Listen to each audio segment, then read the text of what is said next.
Bom, gente, são 4 agora, faltando para as 10 horas da manhã. Eu tenho no ar agora um assunto bastante interessante, principalmente para as mulheres. Um assunto que chama a atenção exatamente porque as pessoas às vezes têm com mais frequência e não sabem o porquê. Infecção urinária, problemas de infecção urinária.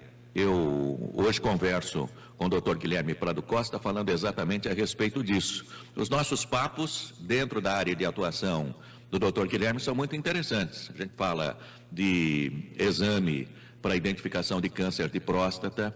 Na verdade, não é identificação de câncer, né? É identificação de condições da próstata. Disfunção erétil foi um assunto que rendeu bastante aqui.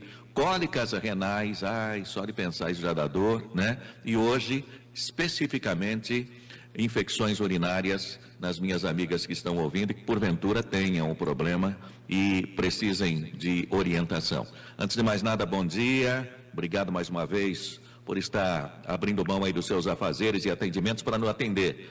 Tudo bem, doutor Guilherme? Bom dia, Beto, muito obrigado, bom dia a todos os nossos ouvintes, obrigado aí pelo convite, mais uma quarta-feira aí que estamos conversando aí e podendo esclarecer algumas dúvidas e uns tópicos importantes. Pois não. Bom, eu quero começar fazendo uma observação. O senhor me disse ontem, em conversa antes do bate-papo, Beto, vamos falar de infecção urinária na mulher. Existe diferença de infecção urinária na mulher e no homem, doutor? Na verdade, Beto, a mulher, ela vai ter infecção de urina, na maioria das vezes, da vida inteira, né? Então, assim, ela tem, quando ela tem uma predisposição para ter infecção de urina, ela começa na adolescência e vai indo, né? O homem já não. O homem vai ter infecção de urina lá quando idoso, porque daí a próstata cresce e aí a urina fica parada na bexiga, aí gera infecção de urina, entendeu? Então, idoso com infecção de urina significa, a maioria das vezes, que tem urina parada ali porque não está saindo, porque a próstata é obstrutiva, entendeu? Entendi. E quais são Diferente essas predisposições que a mulher tem? Por que acontece isso? Na verdade, o porquê exato a gente não sabe, Beto. A gente sabe que existem alguns fatores de risco, né? Então, por exemplo, quando a mulher vem no nosso consultório com 40 anos, por exemplo, a vida inteira eu tive infecção de urina, e uma pergunta importante você teve na adolescência? Se ela fala, tive. É um fator de risco. A sua mãe tinha infecção de urina? Tem. Então vai somando os fatores de risco e vai aumentando o risco dela ter uma infecção de urina de repetição. Como que é a classificação, né? Infecção de urina de repetição para uma infecção de urina isolada. De repetição, são dois episódios de infecção de urina em 6 meses ou 3 episódios em 1 ano. Tá? A gente já pode chamar de infecção de urina de repetição, ou seja, toda hora está ali, entendeu? Que interessante. Predisposição para isso, então, é exatamente o fato de fazer uma anamnese com a paciente para verificar. História prévia de infecção de urina, familiar com infecção de urina, e pode ter também, por exemplo, cálculo renal. Então, o que a gente faz, né, Beto? O paciente chega aqui pra gente com um quadro de infecção de urina de repetição. Geralmente, elas chegam meio já desanimadas. Nossa, eu já fui em vários médicos, e eu trata, volta. Então, o que a gente primeiro tem que excluir? Eu preciso pedir primeiro um exame de urina que comprove o quadro de a presença de bactérias e a infecção de urina, né? Nem sempre a gente precisa esperar o resultado do exame para poder tratar, porque muitas vezes a paciente está ardendo com ardência, com desconforto. Então, a gente acaba pedindo o exame e depois já trata na sequência, né? Para depois ter esse exame na mão para ver se o tratamento foi eficaz ou não, tá? Então, essa paciente, daí hoje sempre é obrigatório, quando tem infecção de urina de repetição, a gente pedir um ultrassom, por exemplo. Porque a paciente pode ter, por exemplo, uma pedra no rim, que está ali quieta sem doer, mas essa pedra é infectada e fica gerando infecção, entendeu, Beto? É a causa, né? Que fica como sendo a causa, né? Medicamentos então, assim, podem causar também, doutor? A maioria não vai ter causa nenhuma, viu, Beto? Porque o que acontece? Na fisiopatologia, o porquê que a mulher tem em si e o homem não tem, o canalzinho do xixi da mulher é muito curtinho, né? Então, geralmente eu faço um desenho aqui para as mulheres quando vêm no meu consultório. Então, eu explico aqui é o intestino, aqui é o útero, colo do útero, vagina, bexiga e o canalzinho do xixi que chama uretra. Certo. Esse canalzinho na mulher tem 2 a 3 centímetros, Beto, é muito curto. Então, eu costumo dizer que é um defeito de fábrica, entendeu? Então, acaba a bactéria, 90% das infecções de urina são causadas por uma bactéria que chama Escherichia coli. E por que ela é tão frequente? Porque ela está no intestino de todo mundo. Então, por exemplo, quem tem o intestino preso vai ter mais predisposição a ter infecção de urina. Então, o que eu costumo dizer? Primeira coisa... Deixa eu entender, doutor. Hã? Deixa eu entender. E uma pergunta muito ignorante. Por favor. O que o intestino tem a ver com o sistema urinário da mulher? Né? Porque está tudo muito perto ali, né? O intestino, vagina e uretra. Então, quando você tem, por exemplo, o intestino, a mulher que tem um intestino mais preguiçoso, aumenta a concentração da bactéria, dessa bactéria Escherichia coli no períneo. Então, aumenta a chance de ter infecção de urina, entendeu? Uhum. Então, eu sempre costumo dizer, tentar normalizar o intestino. Depois que foi no banheiro, evacuou, ducha higiênica ou bidê, ou toma banho se não tiver, não só papel, tá? Beber bastante líquido, é importante a ingesta hídrica abundante. Imagine só, Beto, imagine uma represa com o ladrão fechado, fica aquela água velha lá, não fica? Isso, fica. É a mesma coisa da mulher segurando o xixi na bexiga. Dá tempo da bactéria grudar na mucosa, entendeu? Então tem a ver com higiene íntima também. Não segurar xixi. Mulher não pode segurar xixi. Não é que toda hora tem que fazer. Mas o que eu costumo dizer? Então, intestino funcionando adequado. Foi no banheiro, ducha higiênica, bidê. Beber, mas quanto de líquido tem que beber? Isso que é importante. Pelo menos 2 litros de água por dia. Pro xixi estar sempre clarinho. Porque aquela coisa, a represa com o ladrão fechado vai ficar água velha. A cachoeira sempre limpa. Então, se você tiver um fluxo urinário alto, evita que tenha infecção de urina, entendeu? Entendi. Isso é mais Porque comum sempre em tá lavando a adultos? bexiga. Entendi. Isso é mais comum em adultos do que em crianças, então? Mais comum em adultos do que em crianças, principalmente depois que iniciou a relação sexual. Por quê? O momento que mais entra bactéria na bexiga da mulher é depois de relação. Então, vamos lá. Intestino funcionando adequadamente, ducha higiênica, bidê ou toma banho. Não segurar xixi e beber bastante líquido. E o mais importante, teve relação, é obrigatório fazer xixi depois. Para lavar essa bexiga. E, se possível, toma mais 1 ou 2 copos d'água depois. Entendi. Aí limpa a bexiga, entendeu? Porque o pênis masculino, ele pode conter essas bactérias que vão acabar... Na fricção ali, a bactéria acaba entrando, entendeu? Que interessante. Porque é muito curto, Beto. Tem 2 centímetros o canalzinho do xixi da mulher, entendeu? Uhum. Então, assim, beber bastante líquido, fazer xixi depois. De preferência, outra dica importante, Beto, é usar calcinha de algodão. E à noite, dormir só de pijama sem calcinha, se possível. Essas medidas, Beto, são medidas gerais. Então, a paciente veio no consultório com uma queixa de infecção de urina de repetição, ou seja, toda hora está com infecção. A gente faz essas medidas que chamam-se comportamentais, ou seja, intestino adequado, ducha higiênica ou bidê, não segurar xixi, beber bastante líquido e fazer xixi depois da relação, de preferência calcinha de algodão e dormir sem calcinha, vai ajudar bastante. Entendo. Doutor, chega a ser desnecessário uma observação em relação a isso, mas é importante porque, às vezes, no afã da relação sexual, acaba acontecendo, alguns casais praticam o sexo anal, independente de estar com camisinha ou não, e depois o sexo vaginal, logo na sequência. Isso daí é abrir as portas, literalmente, para a bactéria, né, doutor? Isso daí não é legal. Você faz o vaginal, depois faz o anal. Mas o contrário não é legal porque altera muito também a flora bacteriana da vagina. Foi uma pergunta muito interessante, um ponto importante que você falou, Beto. Por quê? Eu não falei nada da vagina até o momento, concorda? Sim. A vagina é extremamente importante nesse cenário, principalmente para as mulheres que entraram na menopausa. Então, por exemplo, quando a mulher menstrua, a mulher tem um pH ácido vaginal. E quando ela menstrua, altera o pH vaginal. Nessa mudança de pH, a mulher pode ter predisposição a ter infecção de urina. Então é importante para a mulher, fazendo essas medidas que eu expliquei comportamentais. E, se no período perimenstrual, ou seja, alguns dias antes da menstruação, na menstruação, alguns dias depois, ela sempre está tendo infecção nesse período, está tendo alteração de pH vaginal, vai ter, a gente entra com um antibiótico muito fraquinho nesse período, zera o quadro de infecção de urina. Entendo. Nesses quadros. Então, como que a gente faz? Mesmo fazendo todas essas medidas comportamentais, muitas mulheres, Beto, continuarão tendo infecção de urina de repetição. Qual que é uma medida extremamente eficaz?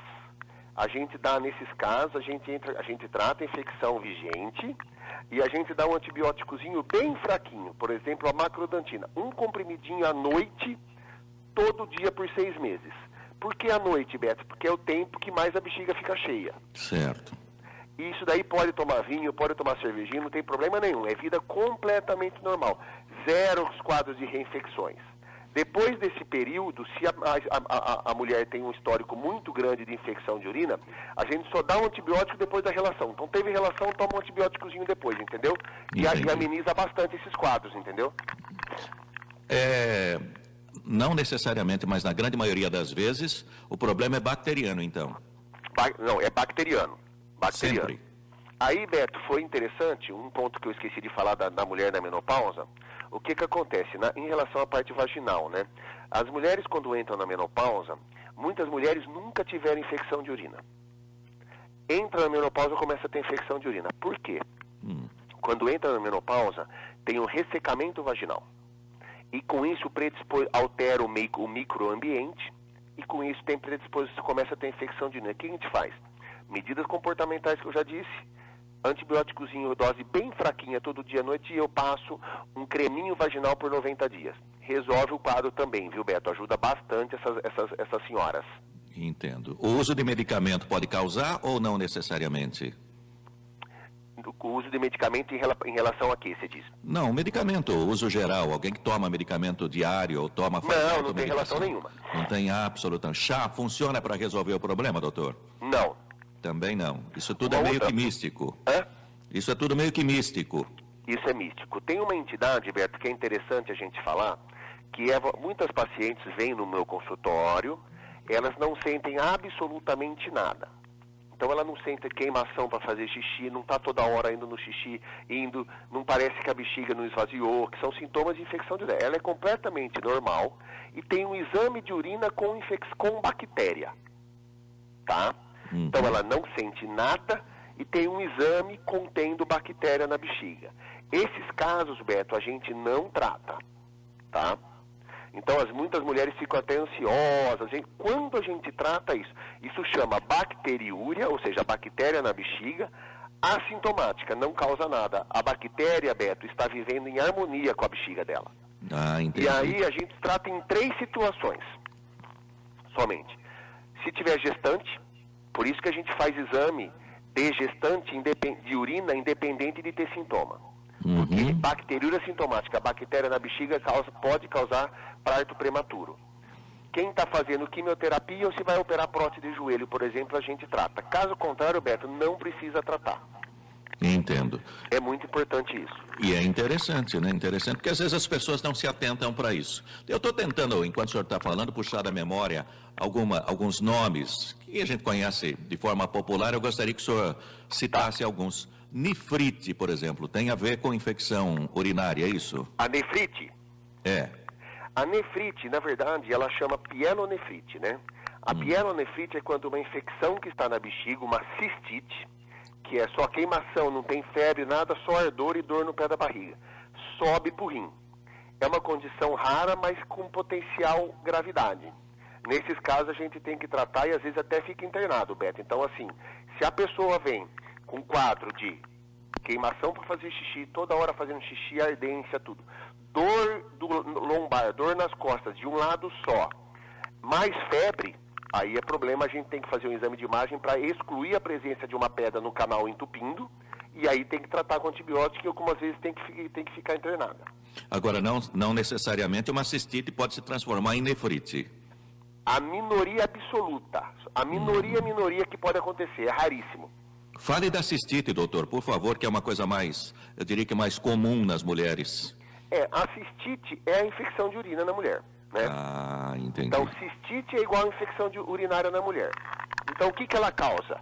A mulher vai ficar todo queimando para fazer xixi, toda hora vai no banheiro, só faz um pouquinho, parece que sobra urina na bexiga, parece que sempre a bexiga está cheia, pode ter até sangramento na urina. Isso é cistite. Não tem febre, não tem dor nas costas, nada. Então isso é um sintoma clássico de infecção de urinária na mulher ou cistite. Entendo. Então a cistite, na verdade, é o conjunto de tudo isso que o senhor falou até agora. Perfeitamente. Ah, tá certo. E tratamento, doutor, como é que faz? Tratamento, quando a paciente vem, a gente trata de forma empírica, ou seja, dá um antibiótico que a gente julga que não vai ser resistente. Por quê? Porque o problema dessas mulheres que são sempre muito tratadas, imagine só, Beto, eu tenho 100 bactérias. Dessas 100 bactérias, 90 bactérias são sensíveis ao antibiótico que eu dei hoje. Mata as 90, ficam 10. Cresce as 10, viram 100, as 10 resistentes, ela fica resistente àquela classe de antibiótico, entendeu? Entendi. Então, por isso que não pode tomar antibiótico, simplesmente vai na farmácia e dá antibiótico. Hoje tá bom isso, que hoje você não consegue ser receita, né? Isso é uma coisa muito boa, diminuiu o número de resistência pra gente. Então, o ideal, faz uma cultura, já colhe o exame eu já dou um antibiótico. Se ela melhorou, joga fora o exame e não muda nada. Se ela não melhorou, eu vou pegar esse exame e vou falar, opa, esse antibiótico era resistente, eu vou dar esse que é sensível porque aparece pra mim no exame, entendeu? Entendi. E eu consigo guiar de forma assertiva o antibiótico mais adequado. Entendi. Bom, essa pergunta que eu vou fazer ao senhor, ela cabe num programa todo, mas só fazendo um balanço geral em relação a isso, depois nós podemos, numa outra situação, voltar. O câncer na vagina, o câncer na bexiga, o câncer no canal da bexiga, ele pode ser causado por bactérias também, doutor? Não. O câncer de colo de útero, ele está relacionado ao HPV, que é o vírus. Isso, que você contrai através de uma relação tumores sexual. Tumores de vulva, tumores de uretra e tumor de bexiga não tem relação nenhuma com a parte desses patógenos, dessas bactérias. Ah, então, entendido. Nós vamos voltar a falar desse assunto. Tomar bastante água, mesmo tendo a cistite, é bom, porque a mulher fala, meu Deus, quanto mais água eu tomo, mais eu vou no banheiro, mais dói. É um sentido contrário disso, doutor? Na verdade é o seguinte, no momento que ela está com a infecção, aí é complicado ficar bebendo muita água, porque não para, fica sentado no vaso o tempo inteiro. A ingesta abundante, ou seja, 2 litros, o que eu costumo dizer? Você vai tomar em média 2 litros de água por dia. Então vamos supor hipoteticamente que você acorde, que a mulher acorde 6 horas da manhã. Ela vai fazer xixi. Esse xixi vai sair amarelo em todo mundo. Não tem como, porque ficou a bexiga a noite inteira, a bexiga cheia. Isso. Ela vai urinar depois, vamos supor hipoteticamente, umas 9 horas da manhã. Se às 9 horas da manhã esse xixi está amarelo, o dia seguinte, nesse intervalo, ela tem que beber água. E aí ela vai se policiando quanto que ela toma de água por dia. Em média, 2 litros, espaçados durante o dia, o xixi vai estar sempre clarinho. Esse é o parâmetro, entendeu? Eu ouvi uma frase, eu não me lembro de quem, ou eu li alguma coisa que eu achei muito interessante, eu guardo ela e sempre falo aqui em casa, me corrija se eu estiver errado. A pessoa disse que a sede é como a febre, é sinal de que alguma coisa está faltando, ou seja, tomar água sem ter sede é melhor do que tomar com sede. É isso, doutor? Com certeza, porque quando você está com sede, a urina já vai estar escura, entendeu? Porque você está desidratado. Então, assim, deixa uma garrafinha do lado do trabalho, uma garrafinha aí para você tomar. Aqui no meu consultório tem uma garrafinha do lado cheia, eu tomo água o tempo inteiro. Entendo. Não é que você precisa tomar 4 litros de água por dia, entendeu?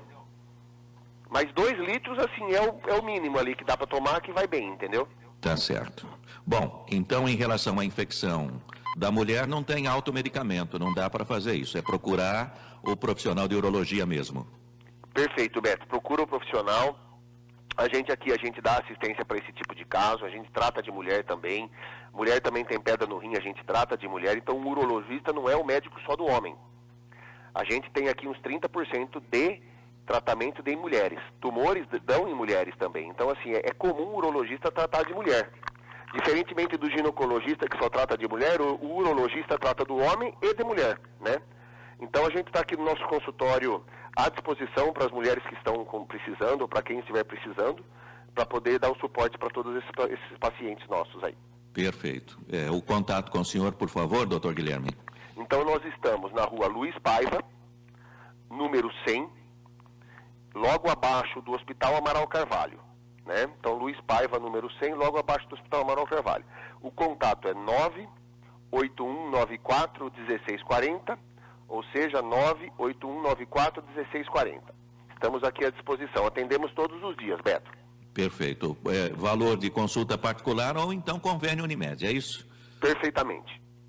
Muito obrigado mais uma vez, doutor. Sempre muito importante a sua participação. Já faço o convite público para que semana que vem o senhor possa estar conosco. Vamos tratar de outros assuntos ligados à sua área de atuação. Tá bom, doutor? Obrigado, Beto. Forte abraço e obrigado a todos os ouvintes. Muito bem. São 10h16. Falamos com o doutor Guilherme Prado Costa, urologista, ele que atende diariamente na Uroclínica aqui em Jaú, profissional que tem dado um amplo aparato de informação importante aqui no nosso programa, na sua área de atuação. Telefone para contato 3601-8900, esse é o telefone fixo, 3601-8900, e o zap 98194-1640, 98194-1640. Lembre-se, a prevenção é o melhor remédio.